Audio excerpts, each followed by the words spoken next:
Can you say hard hats, folks? Hard hats, lunch pail, steel toe boots. Anything short of a championship this year is a failure. Look at this boomer right here. You've just got so much talent here. Somebody said we need to apologize for Jalen. Can I close it, John? What are we apologizing for? What did we say? What did we do?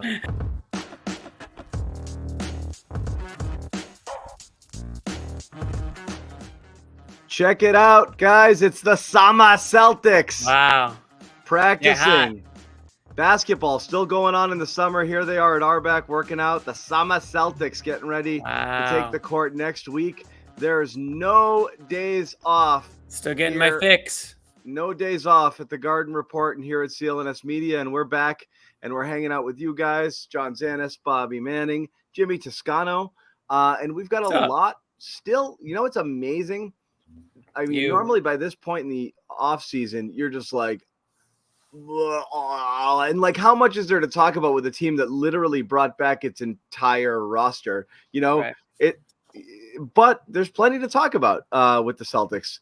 And we'll get into it here. Jimmy Toscano has not weighed in on the Celtics ownership situation, neither the breaking news of the sale nor the recent reporting done by the great and inimitable Dan Shaughnessy, who stuck his beak in there and said, yeah, I'll report some. I'll figure some stuff out, because nobody really understands why any of this is happening. We'll talk about the Celtics Summer League roster and what we expect out of those guys coming up, and you know what we're looking for. Bobby will be headed to Vegas, of course, and check that all out. We'll talk about Jayson Tatum, who's still trying to prove to the world that he's he's awesome.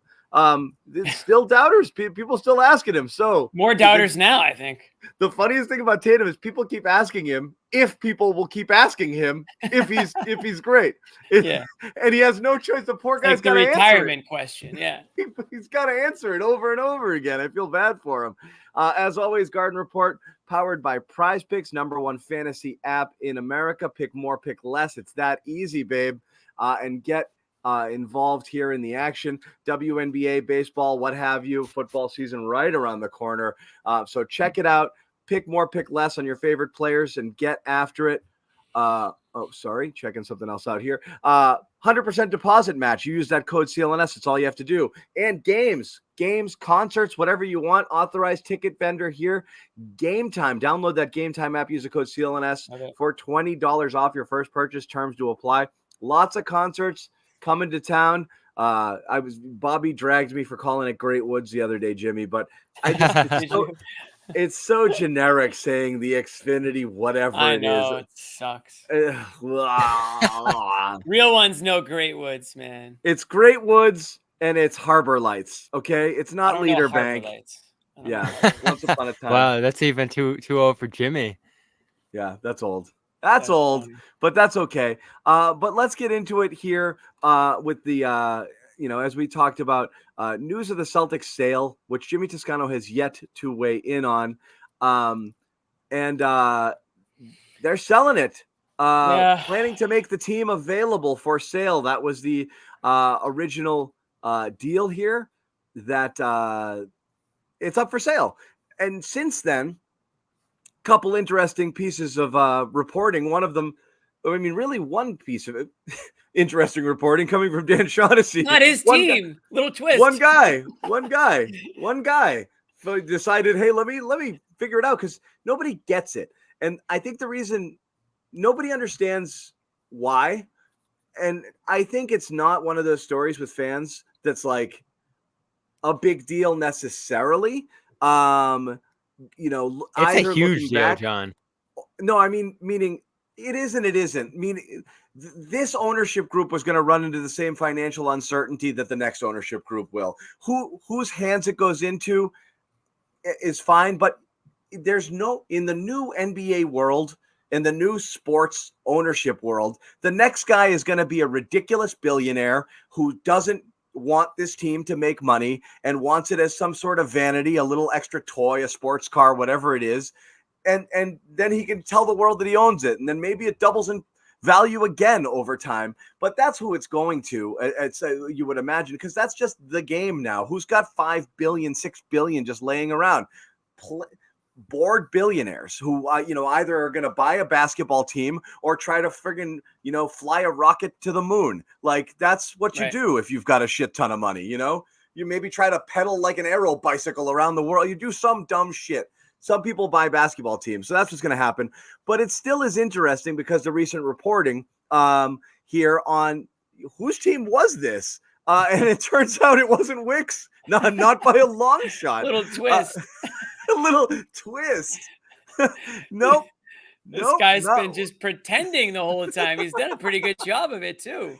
He just walked in the arena one day and like everyone just assumed he was the owner and he just went with it. Yeah. Okay, sure, I own it. That's it. So that's what we got. So Jimmy, your thoughts here, and we'll get into some of the stuff that Shaughnessy was able to unearth with his minimal digging, but he still was able to get some stuff. But just your thoughts on, the shock of it. What's interesting to me, Jimmy and Bobby, like the more you listen and, Wick did an interview, recently.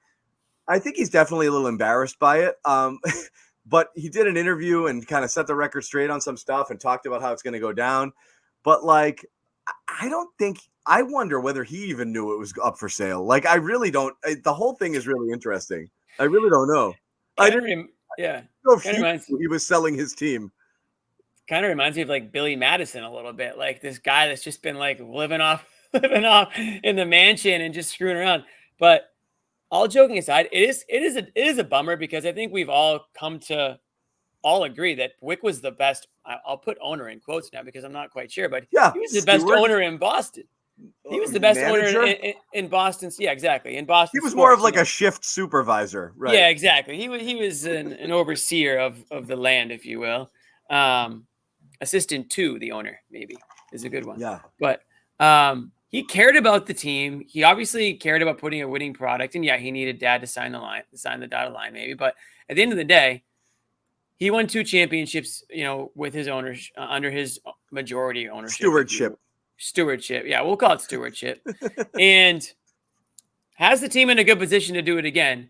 Cares about the team, is a fan. And like you said, John, the next guy who buys it, unless it's Pags, which I think, I guess there's an outside chance that could happen if he gets maybe some people around him, and he's a guy that cares about the organization, but that looks at this team as an investment. Am I there? Yeah, you're back. You glitched out for a split second. Oh, fears that it goes to a guy that doesn't actually care about the team and looks at it as a way to make money and turn a profit and blah blah blah. And with the way that the CBA is and all this stuff and all the complications in the second apron and the tax money that goes to it. On one hand, you want a guy with deep pockets so that you can afford it. But on the other, you want a guy that's going to care about putting together a winning team and is willing to pay a guy like Hauser, for an example, all the extra money that it's going to take to pay him. If it's somebody that doesn't care about that or doesn't think that that's a good investment because he's not going to draw, people in the same way or there's no marketing behind it, then you might have a bit of an issue. Now, I tried to keep Wick as the owner. I don't know if you guys saw. I did Venmo him. I tried to get the ball rolling. I found his Venmo. I sent him $1. There it is. There it actually is. So I did my part. I thought I could get the train rolling. If everybody gives $1, $2, maybe we can get enough money in Wick's pockets where he can say, "Hey, Dad, here's what I can offer you," and maybe we can delay this a little bit longer. But I don't know if it took off the way it did. I think it ended up with like 3,000 likes, but likes aren't going to get the Celtics to keep Wick, folks. We need money. We need money. And everyone thought I was joking when I said we got to start a GoFundMe for Wick. I've been saying this for years, John, on this show, haven't I? Like, we got to start the GoFundMe because Wick is poor. I kept saying it. Wick is poor. And you kept saying it too, John. He said he has no actual money. Everything, all his worth is tied to this team. We were even wrong about that. It's not even his worth tied to this team. He's going to be hawking tequila on the side of the road soon in a few years, unfortunately for him. But so that's kind of unfortunate. Look, he's part of the estate plan. Like the announcement from the team was that. No, I know. He's going to be fine. I'm not worried about him. It's part of the estate planning. Wick is part of the estate planning, which is like, right. I want to make sure each of my kids gets a slice of this. Yeah, he's going to be fine. So he is going to be fine. But yeah, that was Jimmy. Jimmy tried. But the interesting report here is Wick owns less than 2% of this whole thing, which again is not a big deal in the sense of like, yeah, they won 2 championships and everything was fine. It just makes you rethink about all of it, which is strange, right? Because it's like, did he make any decisions? Because I'll tell you, ownership, the owner makes it like, you might be the front facing public guy and the guy, but like maybe he was given total control. But do you, like 2 years ago when they wouldn't spend to go a nickel over whatever threshold it was because they were getting that $10 million kickback at the end of the year, and Wick's like taking the heat for that? Was that Wick?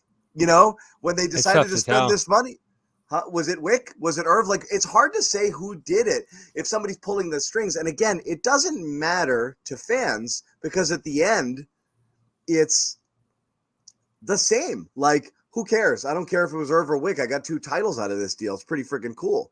So there's not like anyone to be mad at here. It's just a total, as you said at the top, Jimmy, it's a total twist. It's twist. Like, wait, it's like M. Night Shyamalan twist. Like, he's not even the owner. Or it's like Scooby-Doo.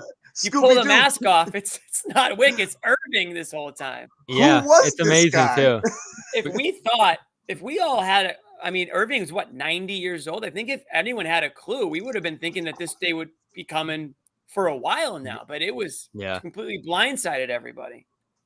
Yeah, and we knew Wick wouldn't be the owner forever, especially with the changing finances of the league. And even look at, he did the CNBC interview, and it's like Wick, Causeway co-owner, and Sincoro Tequila co-owner, and that's basically the list of the money that's coming in for him. So we always talked about it pretty much as long as we've done the show here, how he doesn't have the income outside of basketball to match some of the powerful billionaire owners like Ballmer and the rest out there, Golden State.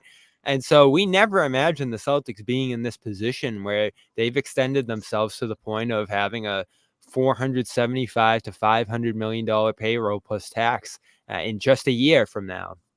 So it's not a massive surprise that this happened. The massive surprise is that there's this other figure who basically put the money up for this whole thing. And you obviously know where the money came from in that place with the cable company and everything else. So it's unbelievable how this turned out here. And it leaves a million questions, right? Who's it going to be? We only know Pagliuca's in the process. We're all throwing these crazy names around. But the one thing you knew, whether it was Wick, whether it was Herb, is that group was invested in this team, fans of this team. We thought so, but team. Again, I was Wick rah invested on the front line, but did Irv care about this team? And I think yes, in the sense of like, I think the result's the result. They did right by the fan base. They did the things they needed to do, and when push came to shove, they spent big coin to get it done. But they also knew when Irv said, "Yeah, I guess go sign all these guys. We'll deal with it later." He knew later meant never. So like, Well, that's the other thing we don't know is the timeline. Has anyone seen Irv? Do we know like if he's? Yeah, in 2008 he was front and center. Got it. Yeah, I know, but that was a long time ago, John. Like, who's really making the calls right now? Like, we got to see this guy. I want to see what are we working with here? Who's running this team? I thought one of the other signings. I thought one of the other big interesting revelations was that Pegs hired Ainge, and that basically set in motion the basketball leadership. That's what I mean is like, so it raises a lot of questions. If you talk about like, okay, Bobby asked me in the first day when it broke, rate Wick's accomplishments. And like, I've always said, and you know me, I think owners get way too much credit. You got one job, and that's hire a guy to do the job. And then it's important that you hire the right person. Then you get the F out of their way. And when they come to you and say, I need money, you just fill out the check and you hand it to them, right? So if you looked at the 3 Wick accomplishments, you would have thought, well, okay, what are the 3 decisions he's made? Ainge, Brad, and to spend this year. But now you look back, Pags belonged to Ainge. The Brad could have been dad saying, yeah, we just extended him. You're not firing, like, make it work. Okay, I'll make him GM. How about that? Might have been his hands tied rather than a stroke of genius. We don't know. And then the open the wallet was Irv. So, like, what was the accomplishment? I don't actually know. Like I said, I think the family did right by it because, again, when push came to shove, they hired what turns out to be there you go. Oh yeah, two outstanding executives. Two outstanding executives, and when they needed to, they said we're going for it, and they spent big. So those things are great by fans. They did everything they had to do. It's just makes you wonder what happened, behind the scenes there. Like who's actually making those calls? Yeah, your guess is as good as mine. I don't think that matters as much as just a passing interest in what was going on previously, because the most important thing is what's going to happen here.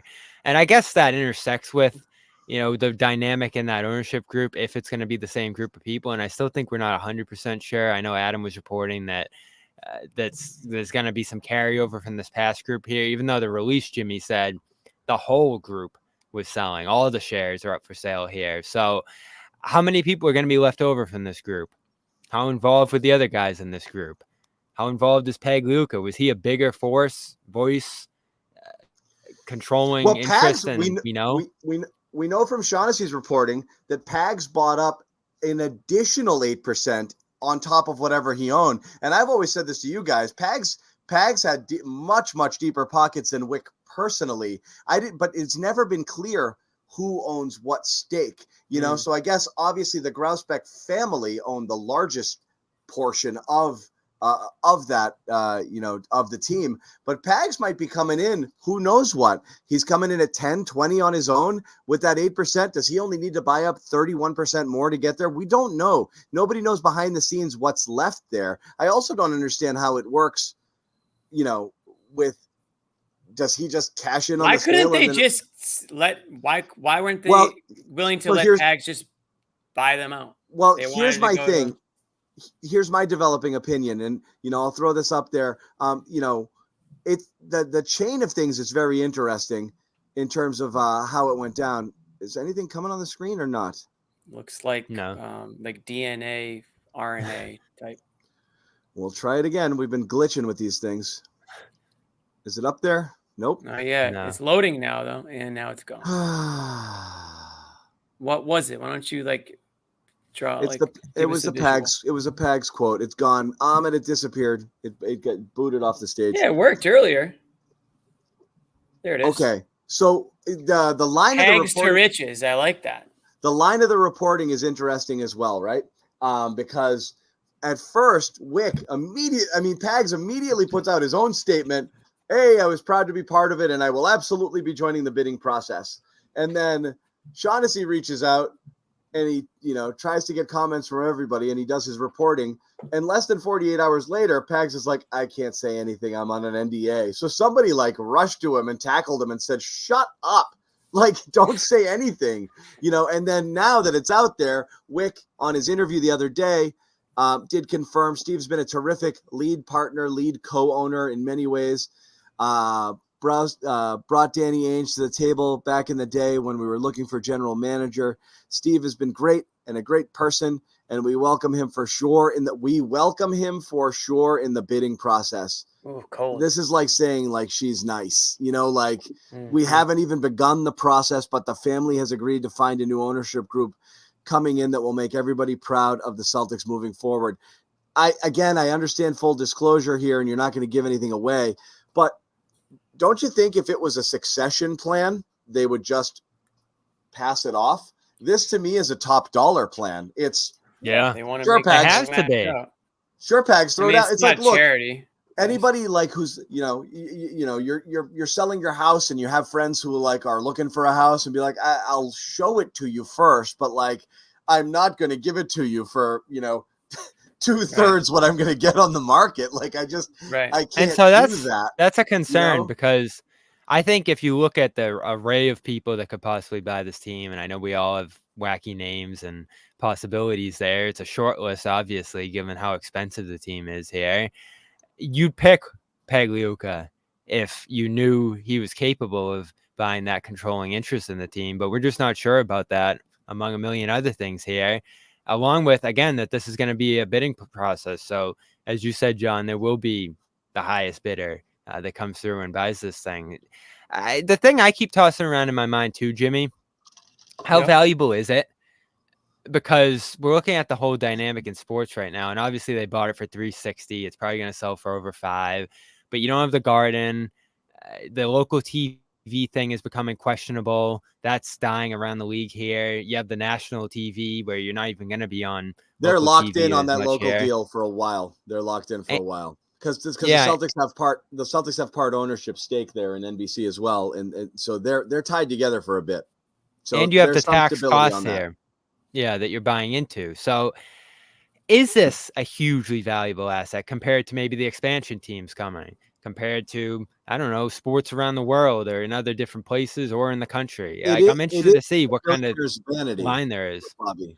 That's the thing, Bobby, is it is as a billionaire's vanity, but maybe not for the actual reasons, as you said, because they don't have all of those things. Well, the real value, right, is that they're a championship contender immediately in that sense, right? So you're buying into a team. It's the freaking Boston Celtics. Yeah. It's like there's a difference between owning, the Dallas Cowboys and the Carolina Panthers. Like, it doesn't matter all of the amenity, all of the extras that come with being it's just this janky second rate, it's like, it's the freaking Celtics. It's one of the, just most important franchises in all of professional sports. There's value in that. And that's the value, right? So will there be a long line, Jimmy? Yeah. I mean, these opportunities are few and far between. And I think they'll probably become even fewer and far between as these bigger pocketed owners buy them up. They're not looking to buy them and give up on them. And these investments are, look at how much they've grown in value over the last, 5 years even, so when an opportunity arises, especially one like this Boston Celtics storied franchise, everyone knows, I don't have to go over the resume of a franchise like that, but there's so much to owning this team, more than just a basketball team, right? You've got the story, franchise aspect behind it, worldwide, aspect of marketing and fandom. It's probably going to be one of the best opportunities over the next decade or so, sports wise, in terms of owning a team. So I would expect there to be a long line, Bobby, but I would also, like, as John said, how long can the line be? There's going to be guys at the very top that have, $6 billion to drop on this team. And there's not going to be a lot of those people available. But certainly everyone's going to want a piece of the pie. I'm sure there's going to probably try to be people jumping in a way that they can and try to form a team of some sort, a group of owners, like, one that's disbanding here. But it's going to come down to, listen, Irving obviously did something right over his lifetime, made a lot of good business decisions. He's not going to go out making a bad one. Let's put it that way. So the top names, John, on the list when the Wick will end up with court-sized seats, by the way. He'll be okay. I'm sure we'll see him. It'll kind of be like Cuban, right? We didn't see Cuban much during the finals. He wasn't really as much the face. But I'm sure he's still around and still invited. That's the other thing is Wick going to buy in himself to some degree again, maybe as a smaller owner? I don't know. But the names that came out at the top of the odds immediately were Larry Ellison, Oracle, Pagliuca, Abigail Johnson, who I think is local Fidelity, Jacobs, which I don't know. I don't see that. And I don't see of course, Fenway Sports Group as well, which John, obviously they poured a little cold water on that possibility in an interview recently as well, saying they're not looking to expand right now. I would like colder water poured on, just to be sure. Yeah. That's surprising. And maybe it's too much for them. I don't know. Or maybe Vegas is a better option for them eventually. And Shaughnessy wrote in his article, like, he didn't believe Henry would be part of it because he's not going to come in here and pay rent to Jacobs, and he wants that bigger thing. And Bobby mentioned it too, where, like, it doesn't, I wouldn't go as far as to say as devalue the asset, but it is a thing, and that's why people started to think, well, casino money, Steve Wynn, like, could somebody do something like that? Interesting to not see that in there. Yeah. that not being involved in the odds, I wonder if it's just because they are the odds, like, so Right. like, I don't know if you can include them in that, but like, Right. That's That's a going to good be point. illegal somehow. And Yeah, Bezos. How do you feel about Bezos? Again, he'd it's be a like, guy that doesn't care at all about the franchise, but he's got. yeah, Does it matter to him what he spends on a roster? someone's Probably saying not. like, please, no, Ellison, I don't want a bad billionaire. Are there good billionaires? So here's the question, right? Do you want Question. Do you want local guy, local ties, passionate interest in the area of the team? Do you want a group of many different people, which always gets messy? Or do you want a Bezos type who it just has the deepest pockets possible, but might be aloof or out of the mix or out of the picture, or just makes more bigger financial decisions that go beyond the team here? So there's 3 different ways that can go. And it's What going do to you be want, Jimmy? It's going to be interesting because they have tough decisions to make, Jimmy, money-wise here within a year. I know. I mean, if I don't know what Pags is rolling with, but he would be my first choice, assuming that he can keep, funding the roster. I guess I don't know. This tax stuff scares the crap out of me. It's outrageous the amount of money that like a guy like They're not Hauser going to pay that would much be on the hook for. tax. They're just not. Who's they? The team, But if as it okay, stands. right, but if it's Bezos, for example, is he more likely to? Because if that's the answer, if they're designing this so that the richest of the richest are going to have an advantage over Joe Schmo owner, then I guess give me the richest of the richest, and hopefully they hire guys underneath them that do care about the team. Bezos could hire a Wick for all I care, and Wick can run the show the same way he runs it for Irving. I mean, what would be the difference? I mean, it's the same thing. So if He that's won't the case, be able to pretend he owns it under. right, that's Yeah. true. He won't. He won't. But he can give him some fancy title, and he can. That's what Wick happened. has to stay involved in some capacity, you would think, but it's going to be a I small don't know. one. I don't know if he will. I mean, does it matter at that point? Yeah. So I don't know. I mean, I guess the smart answer is just give me the guy with the deepest pockets and hope that he's willing to pay. Owners do one thing: pay for Hey, stuff, that's and it. then nothing. I don't Like, want. do we care about Jeremy Jacobs? No, I mean, just I as don't long want as a he guy starts front paying. and center. I don't want a guy talking. I don't want a guy taking credit. I don't want a guy Right. doing interviews. Nothing. There's a strange way. Irv was the best. Like, Exactly. Give me a guy like Irv. He did nothing. I want camera. nothing. Every time Kraft speaks, I'm like, zip it. Every time Henry emails an answer to somebody because he won't talk to humans anymore, it's always the wrong thing, and it's totally tone deaf. I don't want Jerry Jones doing friggin' locker room press conferences after games. Like, the last thing you want is hands-on. Getting in last the way thing you of want GM someone charging to the front and like, here I am. I want none of that. Just a blank checkbook and stay in the background. That's it. It's not There's Amazon also a Garden. fourth It's Amazon possibility. Jungle, guys. I It's just gonna don't be the want Amazon it to be Jungle. I don't want I don't know how much winning matters to some of these owners that, like, for example, a team like the Celtics.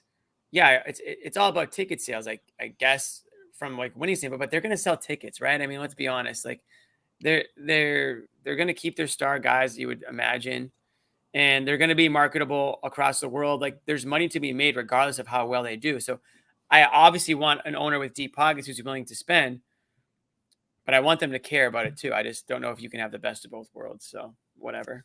You want to have the best of every world. Yeah. It's and interesting. I remember I was working in news and sports at the time of the Celtics of the Red Sox sale, and what a friggin', and I know the Wick came in around that time too, but the Red Sox sale was an absolute fiasco, like hilarious, like drama, politics, last minute, this and that, backstage. It was such theater. I don't know if this is shaping up for that, but it is interesting because we don't know anything. And that's what's strange is like the most boring and hopefully, for most people, thing that could be done is continuity. The Pags handover. I'm just dubious that that's what's happening here. That's the easiest thing. And then I think it should be too. But there is no should. I don't think they're looking at it as what's right by the fans. That's just lip service. Like we want to bring in somebody who cares, and this guy's a good guy, and this guy's a good guy. Like it doesn't. It's money. It's money. They're cashing out for the biggest chunk. So some guy could come up and be like, could literally outbid by $2 billion. Like it's like you could be like, we assume it's going to be 5 or 6, and Pags is scraping together a group to get the 5.2 billion because he thinks that'll get it done. Blow it out of the water for sure. Somebody comes up and he's like 7.5. Can I have it now? And that's it. That's the ball game. So like, there's no it should go to somebody. It's going to the money. Right. And there's real 100%. concern with that because whoever comes in, if they want to do that, can make whatever order they want. If they have that kind of money, that kind of pull, if they want to insert themselves to that level, they can. And we just saw it. Minnesota, they transfer owners. I know there was a little messy period in between, but basically upon Laurie and A-Rod buying that team, they traded for Rudy Gobert. Upon Ishbia buying the Suns, all of a sudden Bridges and Johnson are out the door, and it's KD and Bradley Beal, and Chris Paul is out too. And those all seem to be ownership orchestrated kind of moves. So if you get the wrong person in here who wants to have that kind of Jerry Jones effect, like you said, John, it might be great that they have the money that can keep this sustainable, but they might have some other ideas than Brad Stevens does about how things should go. The one thing working in Pag's favor, potentially, is the notion that it's getting done, like that Wick said in his interview, it's getting done fairly. The 51% is changing hands fairly soon. And that leads one to believe that, they have an idea who that's going to be, because how could you know? Like it takes a while to put together groups and offers and this and that, and you're not hearing anybody charging to the forefront. So it makes me, the other part of me makes me wonder, does everybody know the 51% is going to Pags and his group, and Wick's going to be part of that? And it's going to be a new structure and whatever it is, and that'll be that. And then the 49% will get sold, and Wick will pay for his portion of the 51%. Would there be any reason? Would there be any reason they couldn't say that? Who the hell knows in terms of equity, to all the partners and creating this fair environment. If you do like a capital call, okay, throw in who wants to raise their stake X%, you got to like allow everybody equal. Like there could be some things behind the scenes that they're just bound to, but I don't know anything about the sale of a friggin', anything like this to this level. So there might be stuff behind the scenes that prevents them from doing it, but it might also be that, the new ownership structure will be a group led by Pags that Wick's also going to be a part of, or I don't honestly, you never know.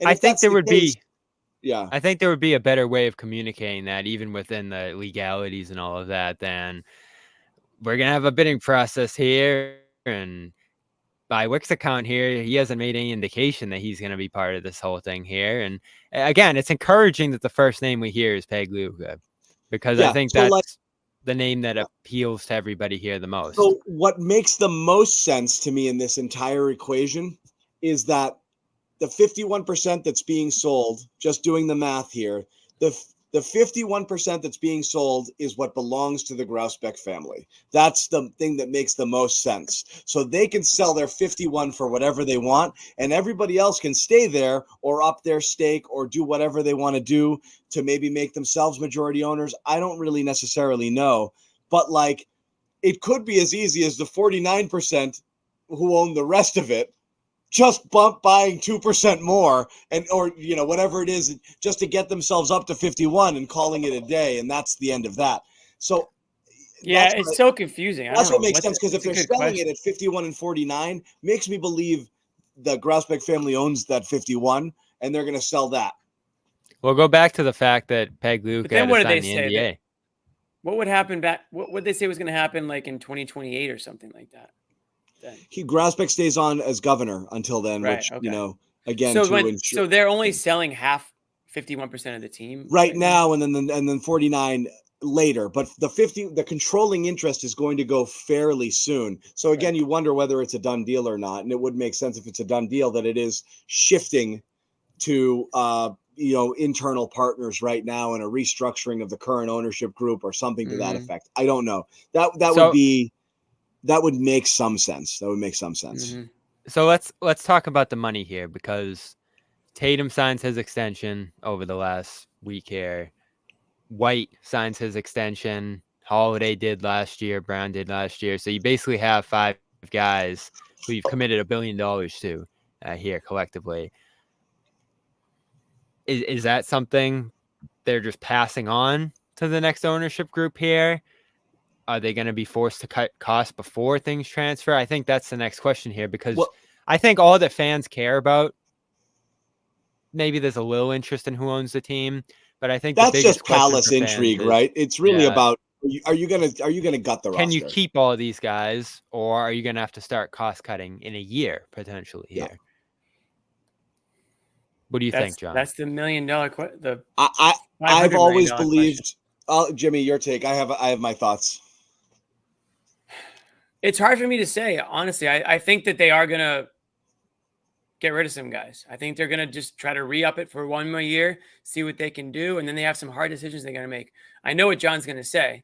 He's always thought that they're gonna probably get rid of that Jaylen Brown contract.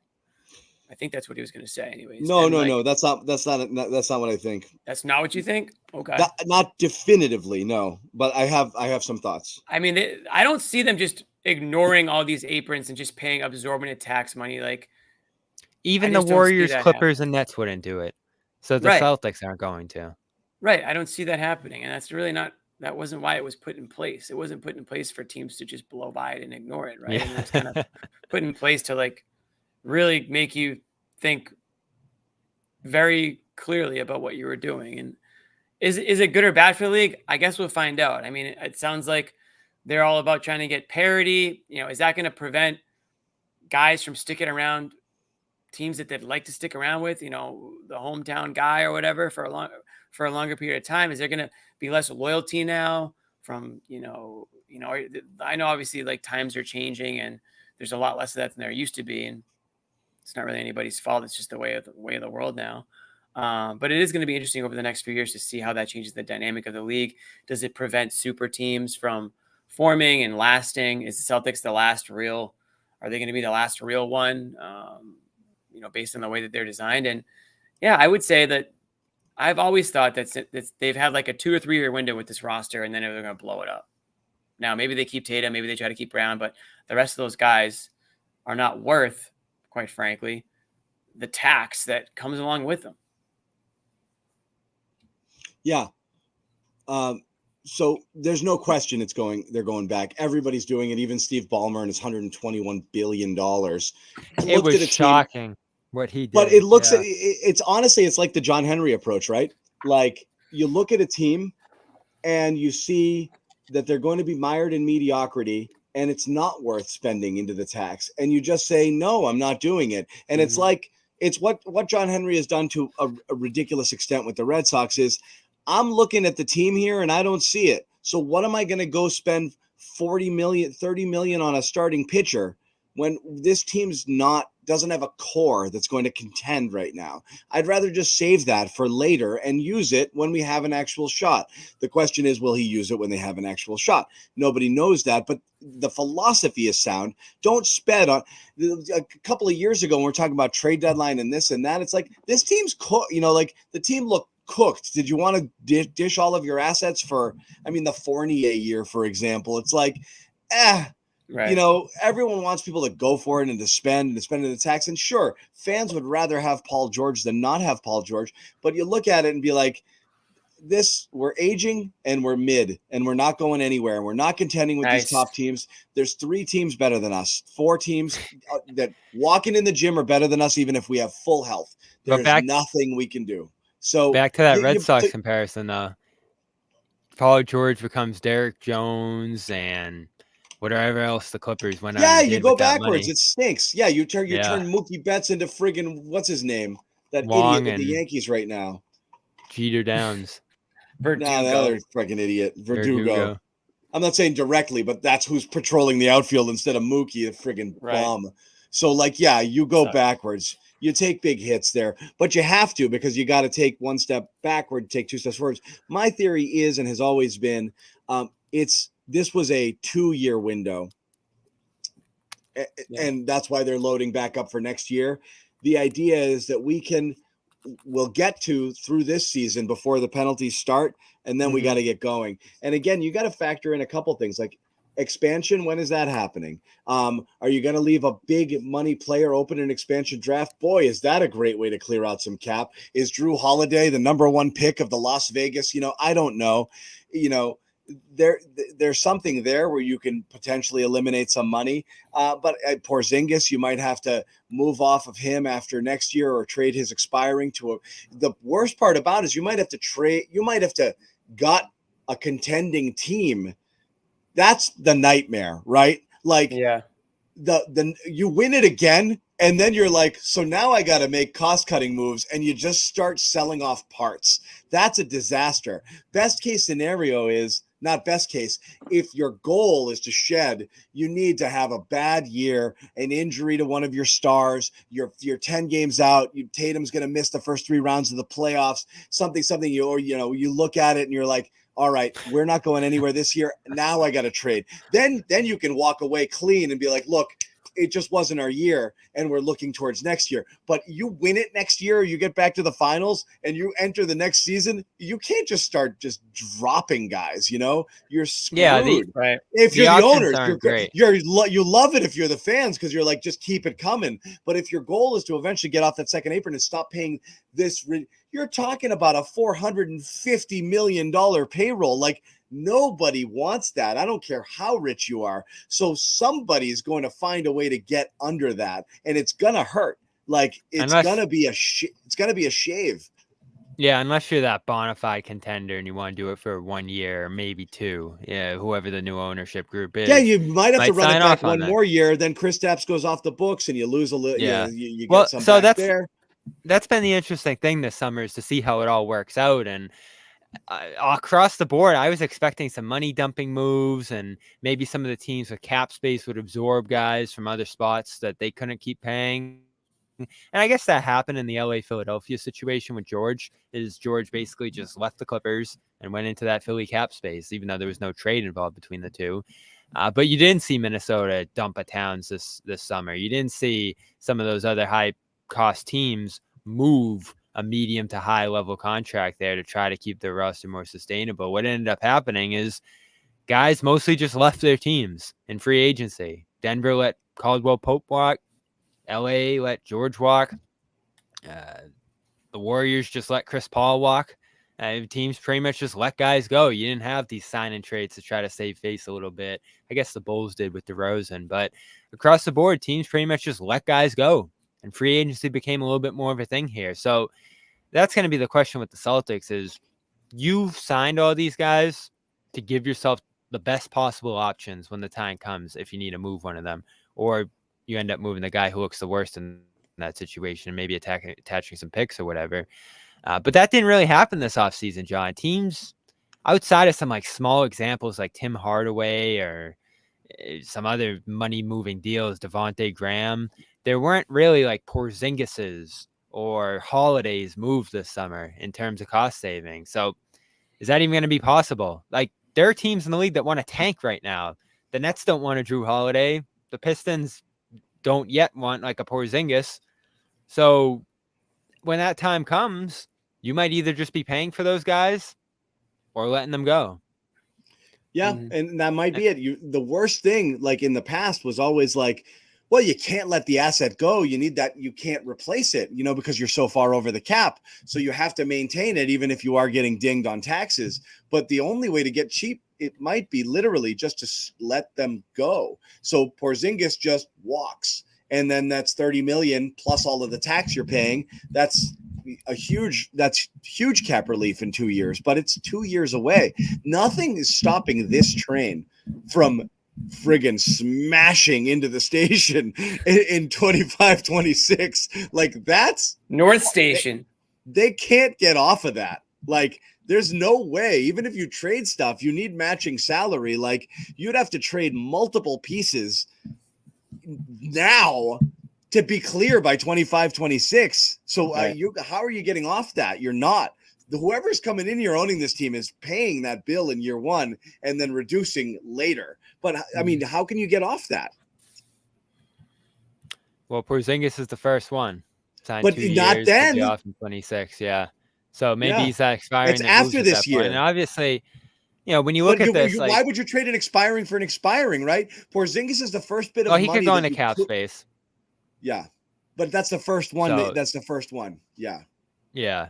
So that's the first one you look at. And then maybe a team loves Holiday at that point. Maybe he's still that kind of ceiling raiser for a different. But yeah, you might have to trade 2 players off of a potential repeat championship team to start entertaining that's a terrible predicament to be in, really, really bad. It's another reason why you would want to sell. Yeah. It is a terrible predicament to be in, but also it's like you kind of knew that it was a possibility. Yeah. Right? I mean, you kind of sold out. And you got it and you won. It's going to be hard and people are going to hate the new owners. If you're saying it's going to be the new ownership that's going to be tasked with dismembering this team, basically.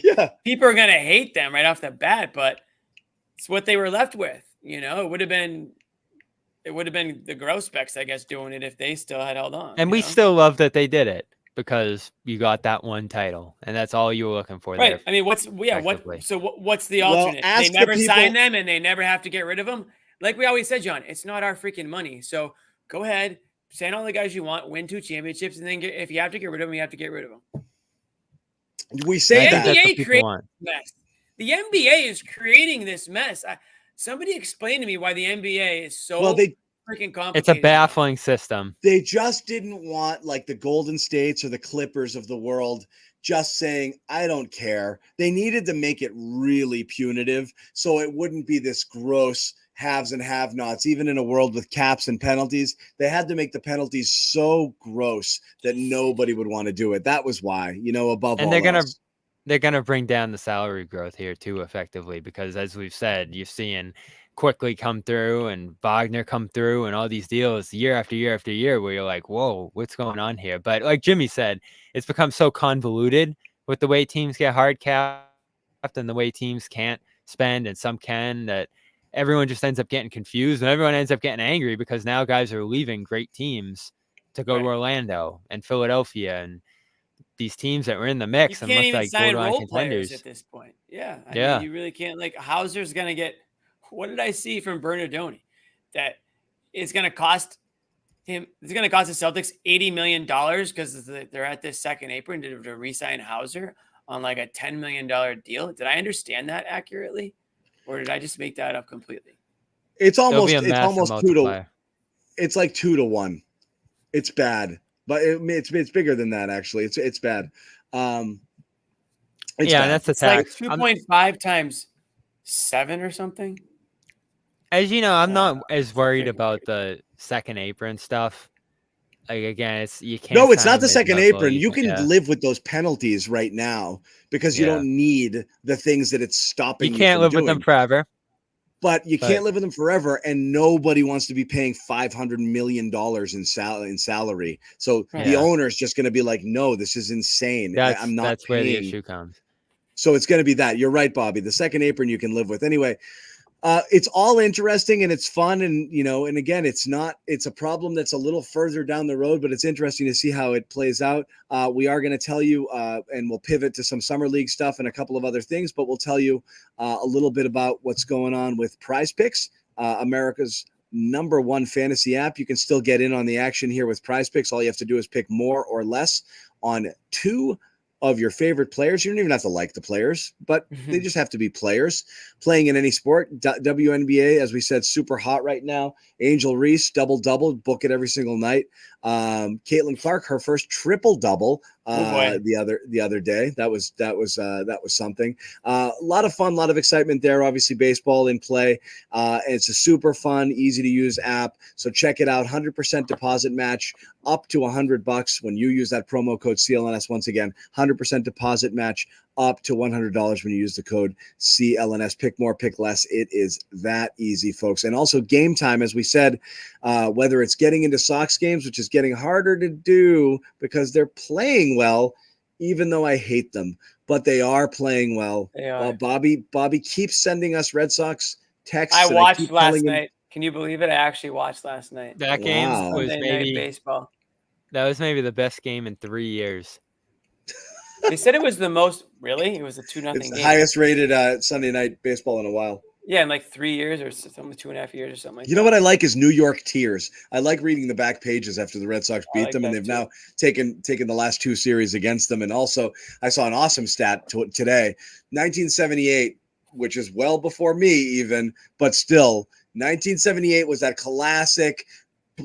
Red Sox blew a 14-game lead, lost in a playoff to the Yankees. One of the great things that like kills you if you're a Red Sox fan in the Yankee rivalry and how you'd always lose to those damn Yankees. Yep. They blew a 14-game lead over a span of like it went from 14 to 4 of a span of about 50 days. The Yankees had a 14-game lead on the Red Sox 21 days ago, and it's down to 4 now, or 4.5. So they shaved unreal turnaround. A lot off of that. So anyway, you want to get in and check on the Sox, you want to check in some of your favorite concerts, Game Time is the place for you. Authorized ticket marketplace here. All you have to do is download that app, use the code CLNS, get $20 off your first purchase. Terms to apply. And again, every little bit helps here. You're trying to get a hot ticket. Some of the shows here in town, as we said, a lot of great stuff that you can check it out. Really great features on the Game Time app. The view from your seat, I think, is the best by far compared to any other place that even attempts to do those types of things. It is awesome. You can see exactly what you're going to be looking at for whatever venue and what type of event. And it's really, really cool. There's flash deals. Prices go down the closer you get down to it. Each of us has used this app at one time or another since we started our partnership with Game Time to get into something, which is really great. So you can too. Once again, download that app, create the account, use the code CLNS, $20 off your first purchase. Terms do apply. Guys, let's jump over. Red Sox up 11-2, by the way, right now. Let's jump over to some Summer League. Summer League begins next week. Actually, do you want to do Summer League? You want to do Tatum right now? Let's do Tatum first. Let's do Tatum first. We'll finish with Summer League. Jayson Tatum playing in the Olympics. Did his first interview the other day, says winning an NBA title ends the elite debate. He didn't quite say that. Looks ginormous, by the way. Did you see the picture of him? He looks even bigger. I think that was more a byproduct of him having his hands behind his back. And because the shoulders pop out, you can see that. It was the pose as much as there's no way he added 20 pounds of muscle. People will start freaking out again. Now. It's the haircut, which makes his head look smaller and makes his body look bigger, and his arms were behind his back. He didn't get jacked in 2 weeks. He's been taking it easy for 2 weeks, guys. He hasn't done a freaking thing. He's been lifting that trophy, man. Yeah, right. Trying different victory poses that he saw on YouTube. How did Kobe hold it? Up or down? Or... Right. But again, asked about it, and I feel bad because we've given him grief for like talking about this stuff too much, but everyone keeps freaking asking him about it. What can you do? And another question about like, hey, does this championship end? Your elite, the debate on this and that, and he's like, it's being the topic of the discussion. So many debates, whatever. Can he lead a team? Is he top 5? Still a lot of things I guess they can debate, but now I've done something they can't debate. I've won a championship. So good. That's the right answer. Absolutely. Everybody put it to bed. The problem here is they won't. Like, you already saw Shaq the other day. Celtics had an easy path. I don't think they're going to repeat. And if they don't, we're going to crap all over them. And we're going to say that they were joke champions last year. Look, Jimmy's saying bye haters, hi haters, and he's made it clear. And I will too. Screw you guys, complain all you want. Celtics ripped through the league this entire year and absolutely ripped through the playoffs in dominant fashion. So go F yourselves if you're going to complain. However, as Kevin Durant has taught us, you can't change narratives here. Kevin Durant wants to tell everybody he's a 2-time NBA champ and an NBA Finals MVP, and that his legacy is secured and he's a winner. And everyone's like, yeah, no, you took the easy way. And he can't change it for the life of him, nor will he ever be able to. Fair or not fair, it's what they think, that it's what the world thinks that matters, Sure. not what you say. It's not evidence. It's not in court. A judge is not going to bang his gavel and say, Tatum is elite now. He has won the title. So if people want to keep thinking it, people have to feel it. So that's not going away for them. And it's going to chase them this year. And it actually adds a little bit of pressure this year. It's not like the monkey off the back, as we'd all said. They win, and now they can write their legacy forever. People are still coming at these guys a little bit, I think, in terms of the respect card. They're going to have to battle that this year. Yeah, and you know what? If that's what it takes, then that's what it takes. It's these guys are young enough. Tatum and Brown are young enough where they can't just like retire and rest on their laurels. Like they still have enough years where they can change. They can still completely change the narrative on who they are, the types of player they are. They could each go out and win 3 more titles when it's all said and done, whether it's with the Celtics or somewhere else. Tatum's right. Nobody can say that he couldn't win a title, but we've talked about what the Celtics did in order to put them over the top. It wasn't like Tatum and Brown completely took over the league and carried the Celtics to a championship. They added players. They added Porzingis. They added Holiday. You know, they whatever they got from production from the bench, whether it was Hauser, Horford, they Derek White, they had an unbelievable roster. And yes, Tatum and Brown led the way, and they will and deserve to get their flowers, but they're still going to get all the naysayers, all the haters, all the Lakers fans, all the Heat fans, whoever you want to bring on up. There's going to be plenty of hate or negativity that can still get shot the Celtics' way. Jaylen Brown has always been very good at using negativity to fuel him. And I imagine Tatum's probably good at it too, but there's going to be plenty of that. There's not going to be a situation where the Celtics should feel like they have no reason to get up in the morning and like play hard, because there's going to be just as much doubters, if not more, than there were before they won a title. Because if you look at the way they won it, wasn't necessarily, an unbelievable Tatum series. Brown showed up in certain points. Tatum showed up at certain points. Nobody put the team on their back.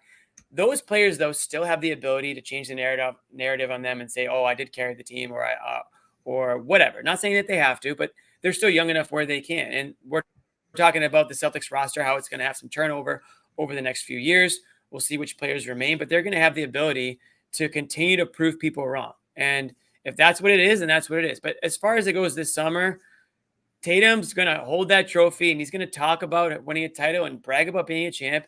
And he deserves that. He has every right to. And then when the, preseason starts back up and the new season begins, that's going to go behind you. You can't just still be talking about that. You have to be talking about the next season or the current season, because that's all that matters. People are going to forget very quickly that you are an NBA champ. They're not going to care anymore. And that goes for the Celtics fans too. It's fine for a while, but it's all about what have you done for me lately, and let's win the next one. What did Tom Brady always says? The best one is the next one. So that's really the mindset. Now, I'm not saying don't enjoy the offseason. Do all those things. But when this upcoming season starts, that's it. Put it behind you and get out there and prove everybody wrong. Because if you go out and do it again, it's going to be hard to doubt these guys, regardless of how they go out and do it. Yeah, absolutely. That brings you to a higher echelon. And it's important that they got the first one. I think that gives you a lot of power and confidence and comfort in yourself and who you are. And I think that's a lot of what he's displaying here. And I even like some of the commentary he's making about this USA team, where he's like, I don't care if I start. We're all comfortable with ourselves. We're going to do what it takes to win this thing. And that's the Olympics. Yeah, like it's one thing to do that with the Celtics and, your regular job here, but, you might want to go out with Team USA and show your stuff and market yourself. And he's not even interested in that. And so I think that's the one thing we've always talked about here. We have our nitpicks with him, and as stuff I want to see from him going into next year and going forward, because it wasn't a perfect run for Tatum. They won in spite of his offensive performance sometimes during this run, but I think you came to appreciate his willingness to pass.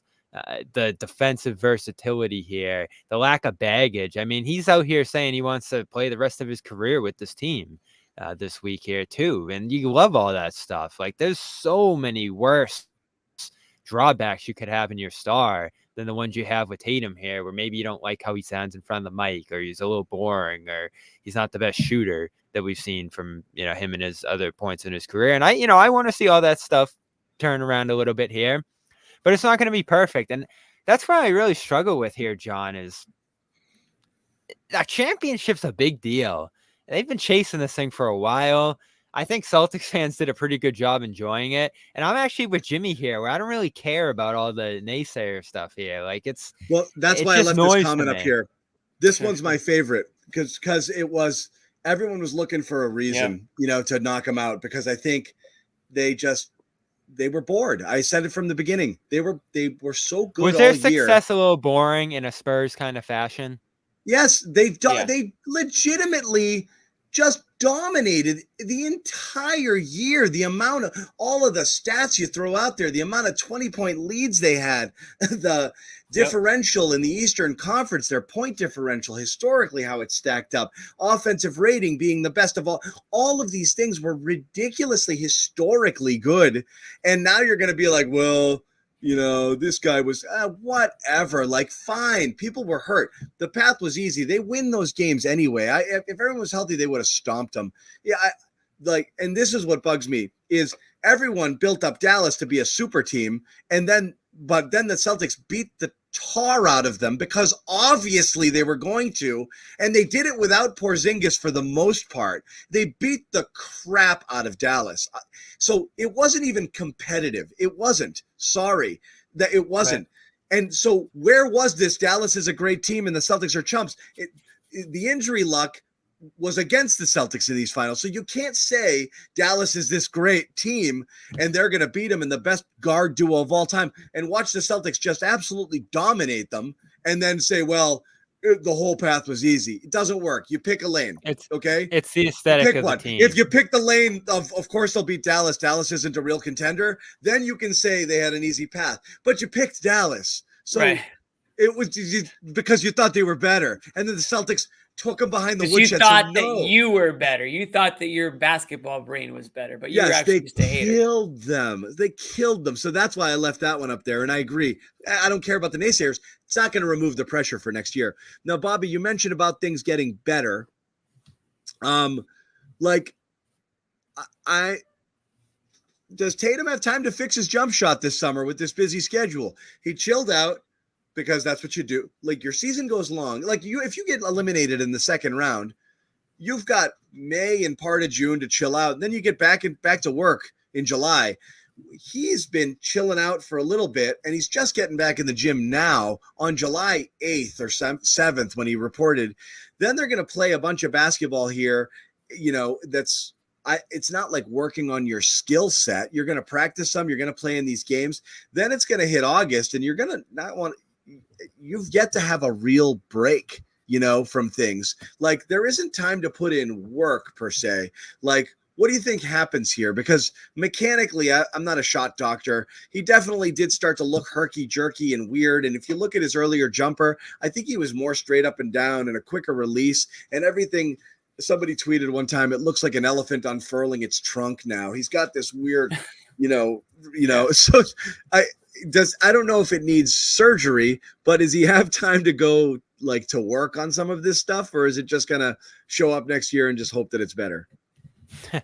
It was bad in the playoffs. 28%. He went into that slump and never really came out of it. So there's obviously something you have to look at here. I do wonder, and I'm super curious to see how much of that was a product of him just absorbing the extra pressure out there and maybe losing a few percentage points on his own and other guys benefiting from that. Because I think on this roster, because his 3-point percentage went up this year, this is fair to point out, is he shot better from three this year than he did the year before. Right. Yeah, during the year. And then it just went to hell in the playoffs. And was there an injury involved in there or something? I don't know. But it was bad. And it didn't look 100% right. So, maybe you go back to the basics a little bit. There won't be an overhaul here, certainly. But I want to see first and foremost, does having the LeBron on the ball next to him and Embiid in the post, dishing it out of there and getting triple teamed and those translating into easier shots for him, catch and shoot opportunities. I mean, he's always been a great catch and shoot guy. It's the pull-up stuff that we hate here. And I keep going back to it, Jimmy. Especially you look at the picture of him here and just how he looks physically and how he performed in the finals when you look back on it. I just want him in the post more than ever this year. I don't want there to be 9 threes a game. I don't want there to be a million Tatum, pull-ups and it's step all backs. about the pose. It's all the pose with the arms pulled back. Too hard. So It's you're gonna all the pose. you're gonna be taking the picture like look that. Look at skinny, wimpy little Halliburton and Booker. Yeah, Halliburton and Booker. Look at Booker. Booker looks like a little pipsqueak next to Tatum. Yeah, Tatum so you're gonna be looking like that. And did Tatum pick him up and put him in that seat before they took the picture? Oh, man. I want more than ever. I felt like this during the finals, John. I think I even said it to you. It's time for him to go to the post and live there. I mean, he's so dominant around the basket. Well, I'd rather him pull up from the post. It's not even backing guys down and necessarily getting to the basket, even though he can. It's the other stuff. It's like just rise up and shoot from the post. Like, he has this weird propensity of, instead of just getting to a spot and rising up, everything is a step back, even when he doesn't need it to be. He's got that in his brain where he's got to fall away all the time. So yeah, I'd rather see him working from somewhere else where he can operate a little bit in the post, instead of like catching the ball 27 feet from the basket. I just don't love that. Mm-hmm. He needs to make some adjustments here, Jimmy. There's no doubt. It wasn't a perfect run for him. I think you like a lot of the stuff he did outside the scoring, but the scoring and the efficiency and the approach to the game in terms of shot selection has to change slightly here, because, listen, if we're going to talk about Tatum's level of credit here in that run, criticism for how he looked and how the numbers look and all of that, what you can say tangibly going forward, you don't take anything away from what he did, but they're probably going to need more from him this year, right? Because they're going to play without Porzingis for most of the year. Back to our conversation earlier, as guys go away who perfectly complemented he and Brown, they're going to have to take on much more in terms of the stuff they do night to night to carry the team. And I think that's going to require a little bit more a little bit more efficiency, a little bit more of a realization of who he is as an offensive player and a scorer. And I just think a shift inside. And I know they gamed it perfectly this year, Jimmy, right? Where it's 3-point volume and so much of it is a numbers game. But that's the balance, not only that this team's facing and Tatum's facing, but basketball is facing, right? Is that aesthetic versus the analytics. And I'm sure if we look at how the Celtics played and how Tatum played, it was analytically perfect. But it didn't look right. And it didn't play out right all the time for Tatum here. So I think like there's something for him too to look at. It's 100% right. It's like the pull-ups are necessary in order, because he has to be defended a certain way. If the threat of that isn't there, it changes the dynamic. He has to shoot 7, 8, 9 threes a game, because again, analytically, that's the right way to play. I don't think it's the shooting, and I don't think it's the shooting woes. I think Tatum could live at 36, 37%. I think it's just the ball stopping that's the bigger issue with him offensively. Is it takes him, in order to size up what he's going to do to get there, it can halt the offense at times. And then when it's not going well, it kind of, it doubles up. Yeah. I mean,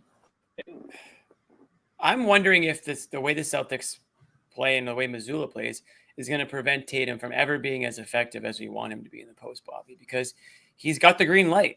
He's got the green light to take those threes just like everybody else does. And again, if you're talking about the statistical side of things and all that stuff, it's hard to argue it because they just won a title basically with that approach, right? So I'm with you, Bobby. I would love to see him drive more. I actually thought that he was, to start the year, it looked like he had worked on his drives, his penetration.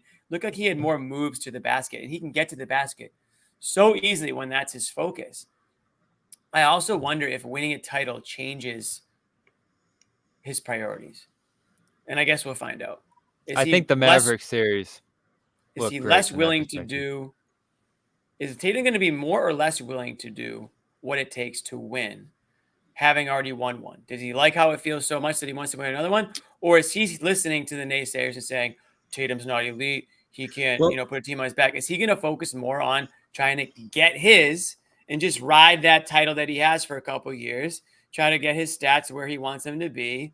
And is he more willing to go that route? Or is he less willing because he'd rather just taste another championship?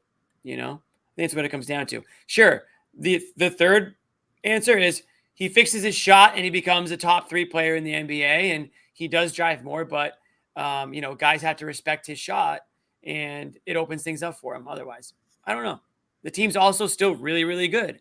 So is he going to have that same mindset where he doesn't have to take over games? And think of how annoying it's going to be, Jimmy. We sat there all playoffs, and I'm going back and forth with Joe, and it's like, is Tatum struggling? No, he's playing great. Look at this stuff. And are we just going to do that every year? Defending his and player. How frustrating is that eventually? Well, no, for Tatum too, because everyone's going to sit there, John, even if we know that he's doing all the little things and say, oh, he's shooting 43% and he's 28% from 3, and Brown's kind of carrying things. Like that's going to happen repeatedly here if he doesn't find a way offensively to be able to beat extra pressure and just counteract some things teams do to try to slow him. Because let's face it, a lot of times, and you said it's a speed thing sometimes for him, right? But sometimes it's a settling thing too.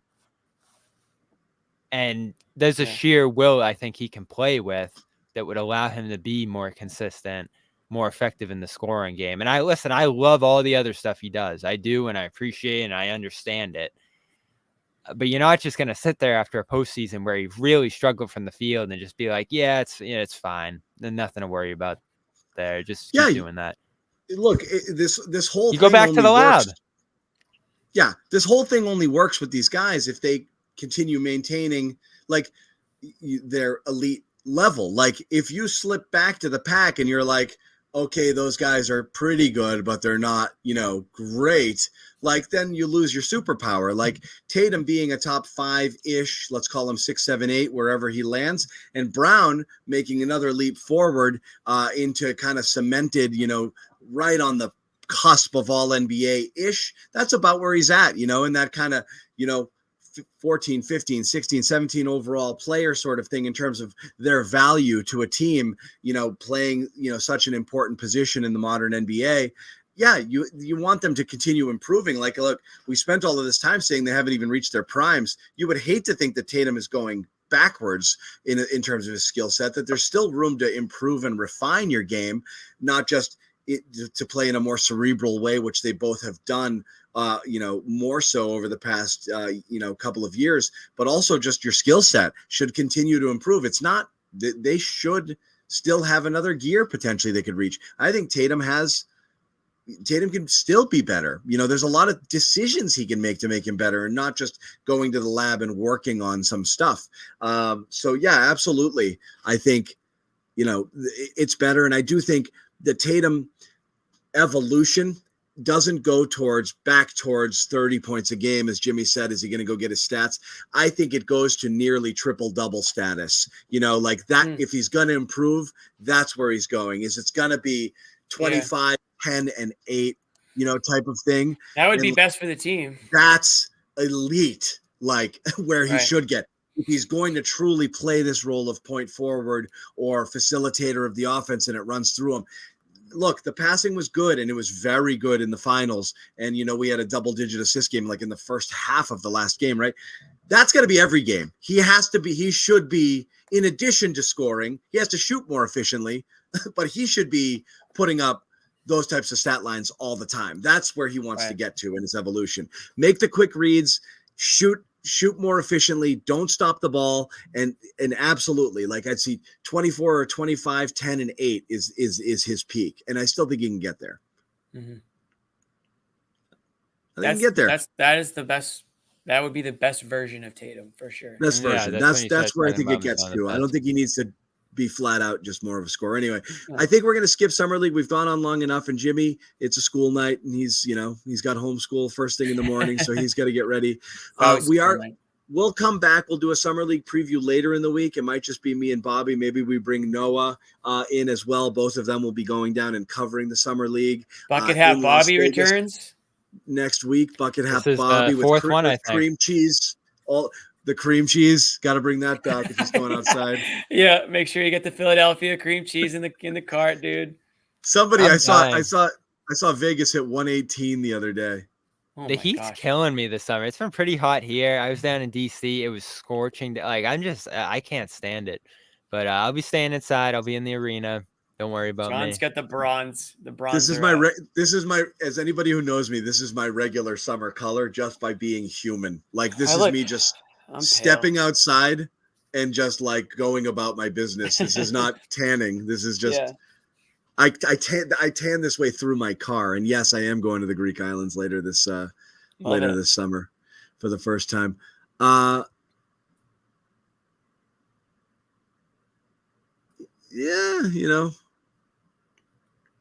Potentially. You can't swap Tatum for any top. George, where are you going? I'm going to Naxos and Paros. We got Greek. I'm going in exactly a month. Me and Bobby are going to Europe too. Yeah, are we there at the same time? I think we are. Wait, where you're in Paris? Where are you, Jimmy? I'm going to Paris as well. I'm going to London and Paris. Oh, you are? Yeah, I'm going to the Olympics. Are you going to go see stuff? I'm not competing. I just want to make that clear. I'm not actually competing in the Olympics. But can you check in on my dad because he's going to be there? I would love to. I was supposed to go with him, but I couldn't do that long a trip because I'm going to Greece for 2.5 weeks, so I couldn't be gone that long. You might get a podcast from Jimmy and I in Paris. We might do a live. We might have to do a stand. I'll do one from Greece. When are you guys coming back from Europe? August 12th or something like that. I think I get back. I'll be in Athens at that time. We should do a European podcast. Wow, that would be something. We got fans out. We've got some fans out international. I'll do it from the Acropolis remotely on my phone. Love that. Yeah, I'm excited. Yeah. We'll see. Well, Jimmy and I might be meeting up out there. That's awesome. We're definitely gonna try. I've never been to Paris, so I'm sure it'll be a little different during the Olympics. But I love it. But I'm a big city guy. So like when some people like to do hike and stuff on vacations. Laura and I like to just go to bop around cities and pretend we live there, and then just bop around and eat our way from one cafe to the next one. I think that's what you. Yeah, I mean, we're gonna. Well, the cool thing is like the way that the Olympics are set up in Paris is they take place in a lot of like famous spots. So like, for example, I'm going to an event, beach volleyball, but it's on the lawn of the Eiffel Tower. So I'm going to see the Eiffel Tower while I'm watching beach volleyball.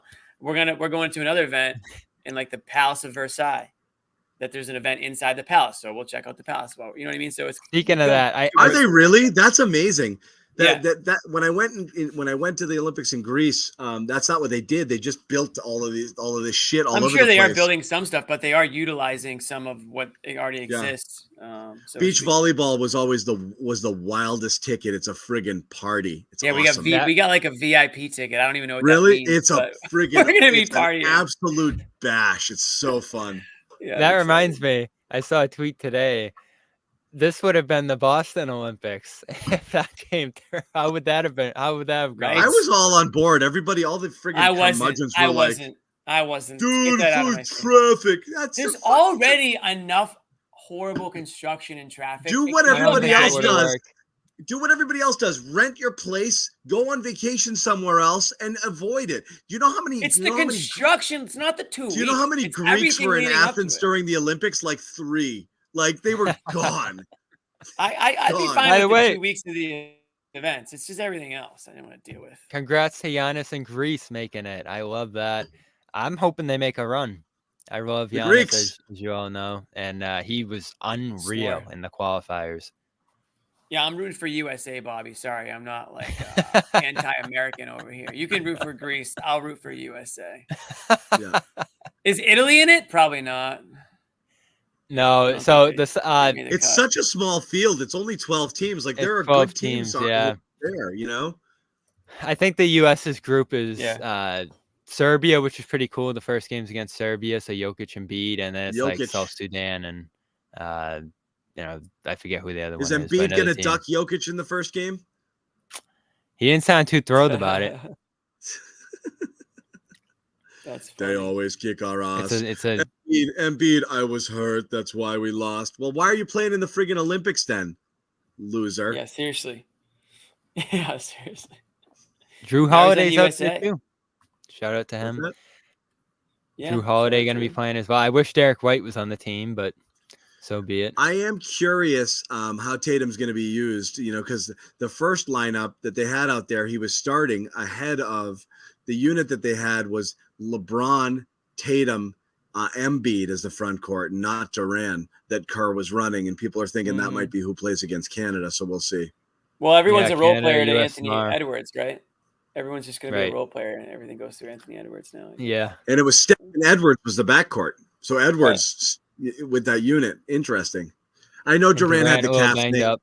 Yeah, he has the calf thing. So that was one reason why I'm curious That's the if excuse. Tatum gets that nod over him. He For should. real. He's probably better than Durant is at this point. Yeah. Durant's a bucket though, man. That's true. We'll see. If Durant might still have the fire, one last Olympic bid, you know, get him out there, just go to work. But Yeah. these guys We'll are see. like very, like a guy like Durant's like, they seem like very like open to deferring to these younger guys too. Like they're very complimentary of them. They're very like, They want got to a raise great them up, team lift them this up a year, little too. bit. Yeah. So I could see Durant just passing the torch and just taking on whatever role he's given. It's good. They've got it's a balanced team. It's not, you know, you've had past teams where it's like they can't do this, you know, like they can do a lot, you know, and defensively they can the Embiid thing changed everything. Davis would have been good, but Embiid takes it to another level. Well, I mean, you have Embiid, Davis, and Bam in the middle. That's really friggin' three all defensive caliber players patrolling the middle of the field. Tatum, Holiday, you know, other people there. So, you know, definitely look out for Tice. They can get after it. defending champ. leading the Germans. Yeah. Tice will never go away in Boston. Tice, Schroeder, Wagner. Yeah. Insane. I really games thought- out here. It's going to be really hard for other teams to hang with the bigs there. Yeah. Yeah, definitely. So it'll be fun. That's Anyway, Canada's we're going to probably do some stuff in and around the Olympics as well. But stay tuned. As we said, we're going to do a couple of these every single week throughout the offseason as best we can. We'll jump back later and we'll do some summer league stuff. We had a bunch of things we wanted to talk about, but we went on the owners and Tatum and other stuff. So we're just going to wrap it up there. But we will be back maybe Thursday. We'll see how it goes. And do another show previewing some summer league stuff before Bobby takes off. So follow us all on Twitter. Follow Celtics CLNS. And if you can, and I don't know where the banner is, Amit. You're telling me it's here, but I don't see it. Subscribe. Subscribe to Celtics All Access. If you haven't already, like the video. We like when you like stuff. That helps us. There it is. Celtics All Access on YouTube and our primary YouTube channel as well. Subscribe, turn on your notifications. You'll be notified when a new video drops or when we go live. And then, like as we said, follow us on Twitter for announcements here. We will be bringing you content throughout the summer because there's still a ton of stuff to talk about. And I love that. It's fun when they're interesting, right? Off-season's fun. It can be, even for a team that didn't do much. There's some interesting stuff with the sale of the team, and then guys playing in the Olympics, and lots of different things here. Obviously, yeah. By the way, John, did you see the report? Cornette wanted to be the first player signed in free agency. Yeah. That was why we got our. That's why we got our 6 o'clock report on our special, Jimmy. That was a great moment. I love that Cornette did that. I'm sure. It's so good. Anyway, I wanted you to break that, Bobby. That should have been you. It should have. It was a great way to start that show. Anyway, hey, don't forget the merch too, John. We'll give him a quick merch plug. Yeah, Jimmy, you do it. Tell them all about it. It's right here. Add to the stage. Here it is, folks. New merch is here. I actually don't even remember seeing this thing, but we got the hard hats. We got T-shirts. The name drop tee is still selling. That was a great T-shirt that a lot of people liked. Loved it at the parade. Pretty self-explanatory. You got the Garden Report logo tee. some good stuff. The limited edition white hard hats are still some available, but those are not going to be made any more than what they already have. So those will be gone. And when they're gone, they're not coming back. You'll never see one like that again. The green ones, limited edition. Green ones are going to stick around.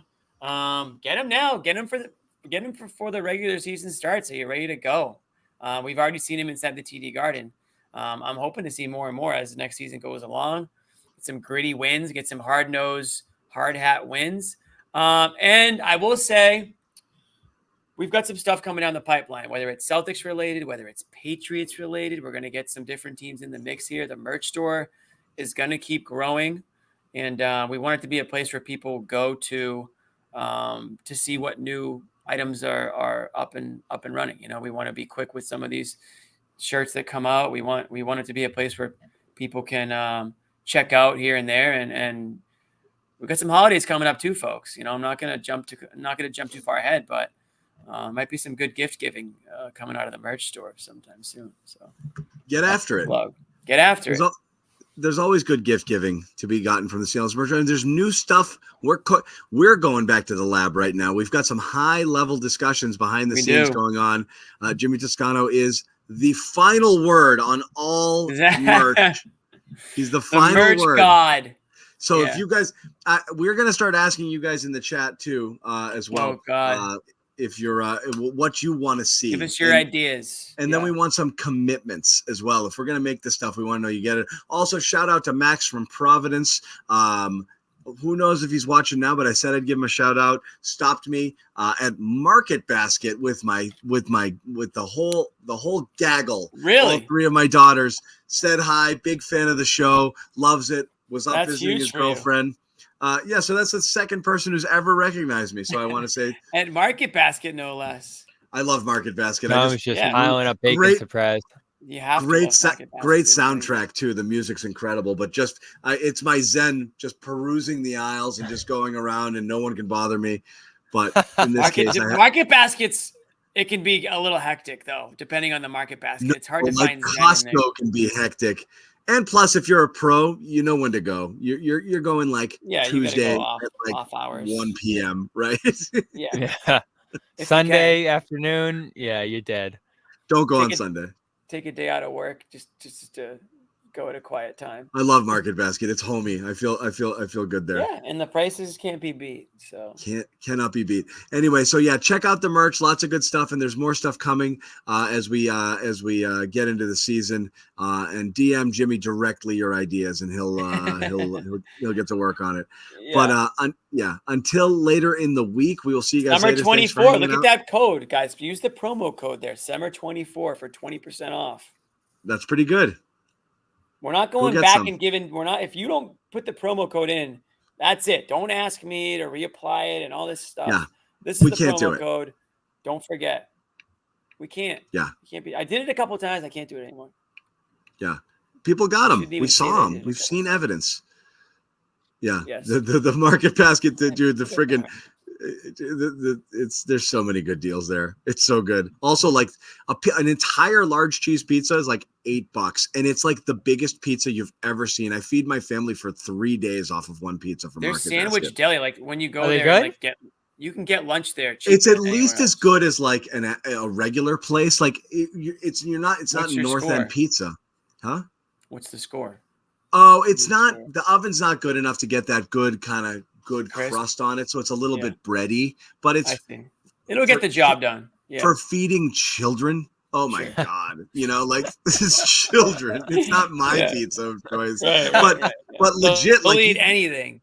A large steak and cheese sub or whatever, $6.99. You're paying. You go to an average shitty sub shop right now. You're paying $13 for a sandwich. I know. You cannot beat the price. It's crazy. Forget about it. So again, great place subscribe to get a sandwich Celtics for lunch too.